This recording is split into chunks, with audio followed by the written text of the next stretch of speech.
Highways ఓటుకి ఎదురెదుతున్నటువంటి నోటి మంత్రులు, ఓటు కోసం ఎదురెదటం. అయ్యా ఓటేండి, అమ్మ ఓటేండి, అయ్యా ఓటేండి, అమ్మ ఓటేండి. నోటి మంత్రులు అంటే ఎవరు? నోటికి పని చెప్పేవారు. ఎవడు నీ అమ్మ మొగుడు చెప్పాడా, గుడివాడనా అని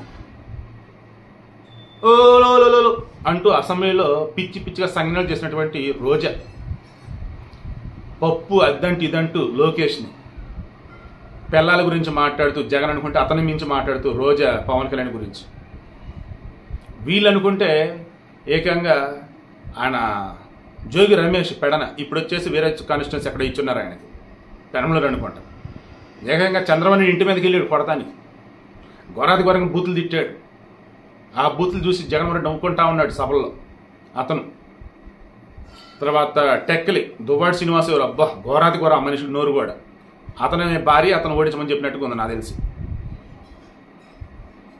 ఇక లిస్ట్ కనుక తీసుకుంటా పోతే ఈ వైసీపీకి సంబంధించి దేవుడ నెల్లూరు రూరల్గా ఉండాల్సిన అనిల్ కుమార్ గారు తీసుకొచ్చి నర్సాపేట ఎంపీ అభ్యర్థి కంటెస్ట్ చేపిస్తా ఉన్నారు. ఇటాడు ఓడిపోతాడు, ఇక్కడ కూడా ఓడిపోతాడు, నో డౌట్.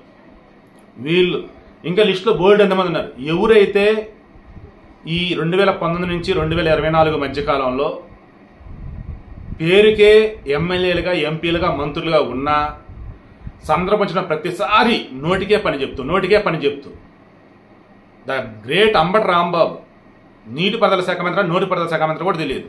అప్పుడు అనిల్ కుమార్ యాదవ్ కూడా అదే అన్నారు, ఈయన నీటిపారుదల శాఖ మంత్రి, నోటిపారుదల శాఖ మంత్రి అని. ఎందుకు? అతను ప్రాజెక్టు గురించి ఐడియా ఉండదు. అంబటి రాంబాబు అయితే అసలు ఎప్పుడు కంప్లీట్ ఏంటో చెప్పలేడు.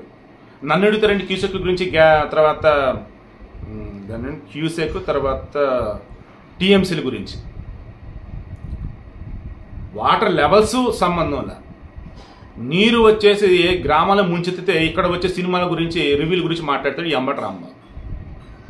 ఓ అంబటి రాంబాబు, రోజా, రమేష్, ఒక గుడివాడ నాని, దువ్వాడి సీను, పెడన్ రమేష్, ఏడవ వచ్చేసి అనిల్ కుమార్ యాదవ్, అబ్బు ఇలా చెప్పుకుంటూ పోతే ఎవరైతే ఈ 5 ఏళ్ల కాలంలో అడ్డదిడ్డగా నోరేసుకొని పడిపోయారో ఆ నియోజకవర్గంలో ఉన్నటువంటి ఓటర్లు వీళ్ళు అంటేనే ఎబ్బే అంటూ ఉన్నారట. ఘోరాత ఘోరంగా ఓడిపోతారని అంటూ ఉన్నారు. అసలు డిపాజిట్ లేని వస్తే లేదని అంటూ ఉన్నారట. మీరేమనుకుంటున్నారు? వాళ్ళ పని వాళ్ళు చేసినా చెయ్యకపోయినా జగన్ భజన చేశారు, ప్రతిపక్షాలు తిట్టారు కాబట్టి అక్కడ ఉన్న ఓట్లు వేస్తారు, అందులో మేము కూడా ఓట్లు వేస్తామని అంటారా? చిచ్చి, ఇటువంటి వాళ్ళు ఎవరు ఎన్నుకుంటారండి మరలా అంటారు. కింద కామెంట్లో తెలియచేయండి.